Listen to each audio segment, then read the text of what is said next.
नमस्कार बच्चों, आप सभी का स्वागत है आपके अपने यूट्यूब चैनल होम साइंस में, जिसमें मैं आज आप सबको पढ़ाने वाली हूँ MA home science first year का और आप सबका पेपर 2। जी हाँ बच्चों, आपका द्वितीय प्रश्न पत्र आज हम लोग इस वीडियो में देखेंगे। तो द्वितीय प्रश्न पत्र आप सबका क्या है बच्चों? Child development. जिन बच्चों ने अपना स्कीम, टाइम टेबल और परीक्षा तिथि जिन्होंने अभी तक नहीं देखा है वो जाकर के अपनी परीक्षा तिथि डिस्क्रिप्शन में मैंने लिंक दे रखा है, वहां से देख सकते हैं। और बच्चों ये कन्फर्म है आप सबका पेपर एमए फर्स्ट ईयर वालों, सेकेंड ईयर वालों 26 मई से ही होगा। तो बच्चों आज हम लोग सुपर फास्ट रिवीजन करेंगे बाल विकास का। जी हाँ, कुछ प्रश्नों को लेकर यहाँ आई हूँ जो बहुत ही महत्वपूर्ण प्रश्न हैं और अति लघुत्तरीय प्रश्न हैं।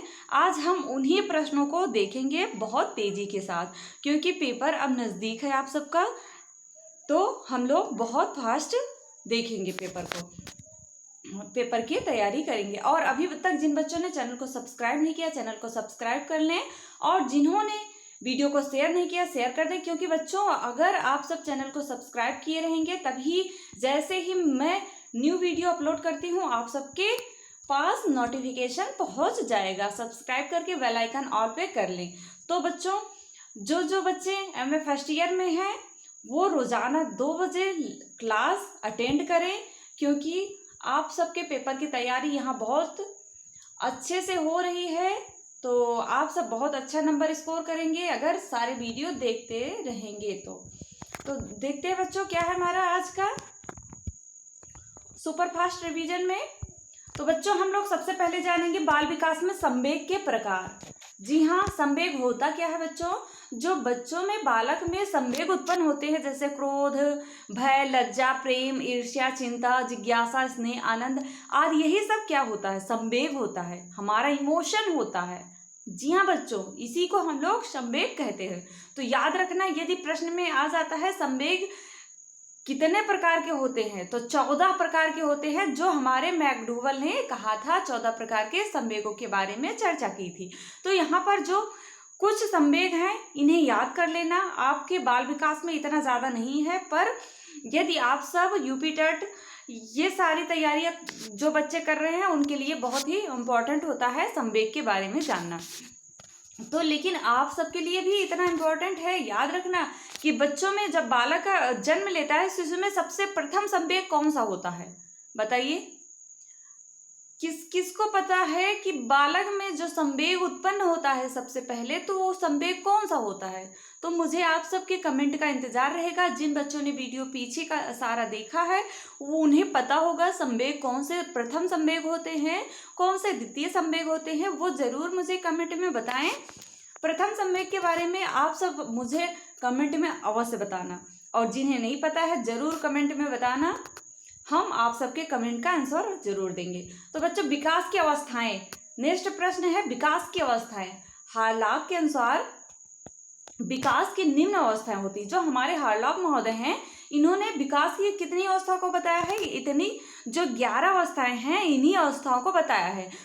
तो कुछ जो हार्लॉक जी ने कहा था, एक सबसे प्रथम थी हार्लॉक के अनुसार एक जन्म से पूर्व अवस्था, एक जन्म के बाद की अवस्था। ये वीडियो शॉर्ट में भी आप सबके चैनल पर उपलब्ध है, होम साइंस बाय निधि शर्मा के, और लॉन्ग में भी विकास की अवस्थाओं से जो पूरा वीडियो बहुत विस्तार से समझाया गया है वो आप सब वहां से देख सकते हैं। और इन सभी अवस्थाओं को याद कर लेना। जो जन्म से पूर्व की अवस्था होती है, गर्भावस्था, शैशवावस्था, बचपनावस्था, सॉरी बच्चों, जन्म से पूर्व की अवस्था और जन्म के बाद की अवस्था, इन दोनों अवस्थाओं को आप सब डिटेल में याद कर लेना। फिलहाल के लिए ये इसमें पूछ रहा है विकास की अवस्थाएं, तो आप उस सारी अवस्थाओं को बताएंगे, गर्भावस्था और शैशवावस्था, बचपनावस्था, पूर्व बाल्यावस्था, उसके बाद उत्तर बाल्यावस्था आता है, फिर वयसंधि, फिर पूर्व किशोरावस्था, फिर उत्तर किशोरावस्था, फिर प्रौढ़ावस्था, फिर मध्यावस्था, फिर लास्ट में वृद्धावस्था आता है।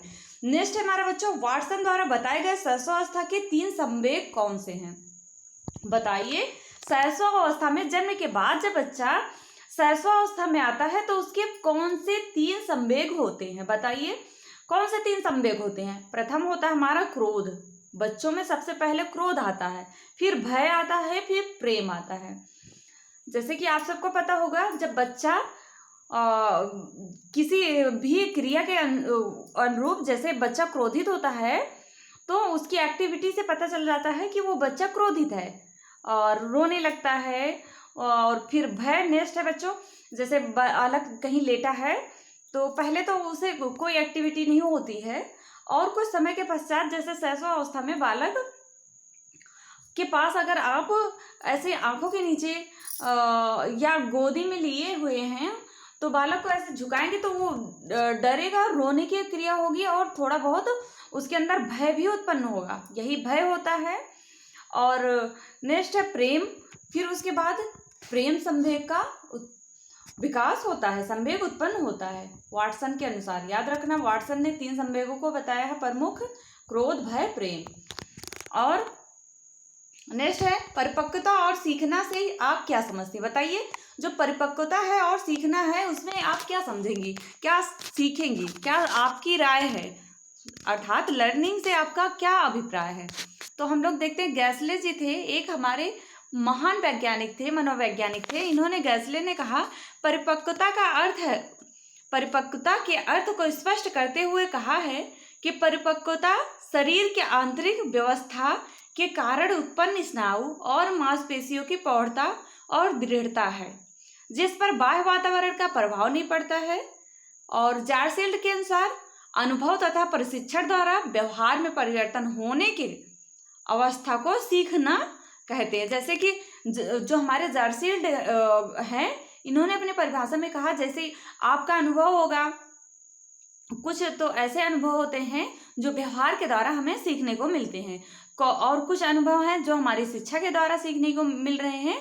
तो यही क्या हमारा कहलाता है, सीखना कहलाता है, अधिगम कहलाता है, लर्निंग कहलाता है। तो नेक्स्ट बच्चों, वयसंधि अवस्था के बारे में लिखिए। तो जो वयसंधि अवस्था होती है इसके बारे में जान लो। बाल्यावस्था व किशोरावस्था के बीच की, जब बाल्यावस्था होता और किशोरावस्था होता, उसके बीच की जो अवस्था होता वही हमारा क्या होता, वयसंधि कहलाता है, क्योंकि शारीरिक विकास की दृष्टि से यह महत्वपूर्ण अवस्था होती है। यह देखा जाए बच्चों, शारीरिक विकास की दृष्टि से तो वयसंधि जो होता है बहुत ही महत्वपूर्ण होता है। और नेक्स्ट है बच्चों, बालक के लिंग निर्धारण किस प्रकार होते हैं। याद रखना, जिन बच्चों ने बालक के लिंग और क्रोमोसोम ये वीडियो नहीं देखा है वो जाकर के देख सकते हैं लिंग निर्धारण का। तो देखते क्या है, जन्म बालक का लिंग निर्धारण पुरुष के शुक्राणु पर निर्भर करता है। जो पुरुष का शुक्राणु होता है, स्पर्म होता है, उसी पर निर्भर करता है बालक का क्या, लिंग का निर्माण। और प्रत्येक स्त्री पर व पुरुष के शुक्राणु व अंडाणु में 24 जोड़े क्रोमोसोम होते हैं। याद रखना, हर एक पुरुष और स्त्री में 24 जोड़े क्रोमोसोम पाए जाते हैं और 24 जोड़े अंडाणु पाए जाते हैं। स्त्रियों में अंडाणु 24 जोड़े और पुरुषों में शुक्राणु 24 जोड़े पाए जाते हैं। वहीं जिन्हें यक्ष क्रोमोसोम कहते हैं, परंतु पुरुष में, याद रखना, पुरुष में शुक्राणु में 2 प्रकार के क्रोमोसोम पाए जाते हैं, यक्ष और वाई।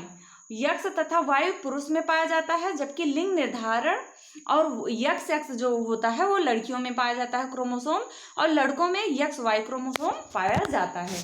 तो देख सकते हैं यहाँ पर कि स्त्री अंडाणु क्रोमोसोम, स्त्री पुरुष संतान का लिंग।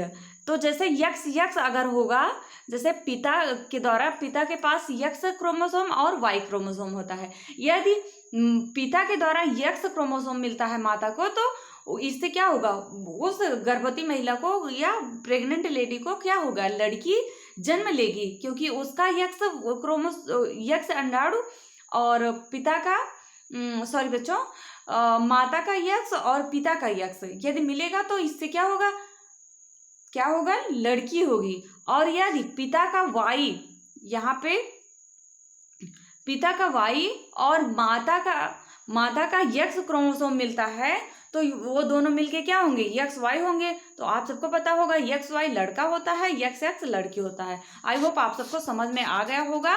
हम कुछ ही शब्दों में शॉर्ट वीडियो में लॉन्ग समझने का प्रयास करेंगे। ओके, बुद्धि लब्धि से आप क्या समझती हैं बताइए, बुद्धि लब्धि होता क्या है। बुद्धिलब्ध बालक के मानसिक विकास की गति को प्रदर्शित करता है। जो बुद्धिलब्ध होता है बच्चों, जैसे बालक का मानसिक विकास कितना है और उसकी क्षमता कितनी है और उसकी बुद्धि कितना है और उसका टैलेंट कितना है, इसी को क्या करता है, विकास की गति को प्रदर्शित करता है। व्यक्ति की शारीरिक आयु तथा बुद्धि परीक्षा द्वारा ज्ञात की गई व्यक्ति की मानसिक आयु का अनुपात बुद्धिलब्ध कहलाता है। शारीरिक आयु तथा बुद्धि परीक्षा, जैसे एक बालक है, उसकी शारीरिक आयु 5 वर्ष है, पर उसकी बुद्धि परीक्षा देखा जाए, ज्ञात किया जाए तो उसकी मानसिक आयु अनुपात बुद्धिलब्ध कहलाता है। उसकी जो बुद्धि क्षमता होती है वो उसकी वो शारीरिक आयु की अपेक्षा अच्छा होता है और ज़्यादा डेवलप होता है।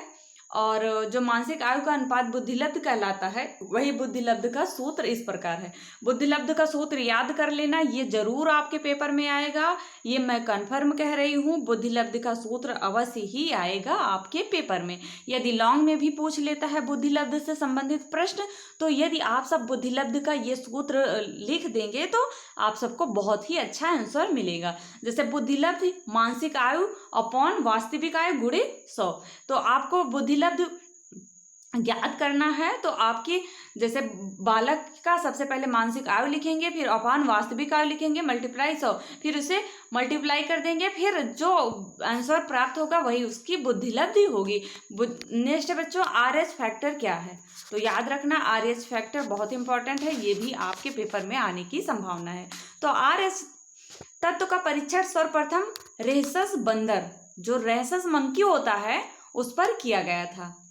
क्या किया गया था? RH फैक्टर का रिसर्च जो परीक्षण किया गया रेसस बंदर के ऊपर किया गया। यदि आपसे प्रश्न बनता है कि RH फैक्टर का रिसर्च किस पर, परीक्षण किस पर किया गया, तो रेसस बंदर के ऊपर, इसलिए इसका नाम RH रखा गया।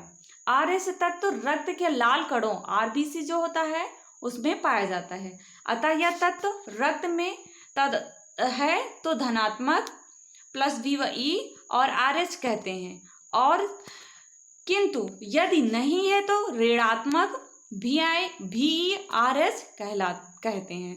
यह गर्भाधान प्रक्रिया में गर्भस्थ शिशु को प्रभावित करता है। यदि स्त्री एवं पुरुष, ये जो RH होता है वो गर्भाधान की प्रक्रिया में जो गर्भस्थ शिशु होता है उसे भी प्रभावित करता है। यदि स्त्री और पुरुष का RH समान नहीं होता है तो गर्भस्थ शिशु के विकास में बाधा उत्पन्न होती है। यदि स्त्री का RH ऋणात्मक होता है और पुरुष का धनात्मक होता है तो स्त्री के शरीर के रक्त में प्रतिपिंड एंटीबॉडीज उत्पन्न हो जाते हैं जो शिशु के लाल रक्त कणों को नष्ट कर देते हैं, जिससे क्या होता है, गर्भस्थ शिशु के शरीर में रक्त की कमी हो जाती है, उसकी वृद्धि रुक जाती है तथा गर्भपात हो जाता है। इसी स्थिति को एरिथ्रोब्लास्ट कहते हैं। एरिथ्रोब्लास्ट होता है यही क्या, RH फैक्टर। आई होप आप सबको समझ में आया होगा और मिलते हैं नेक्स्ट वीडियो में नेक्स्ट टॉपिक के साथ। तब तक के लिए जय माता रानी।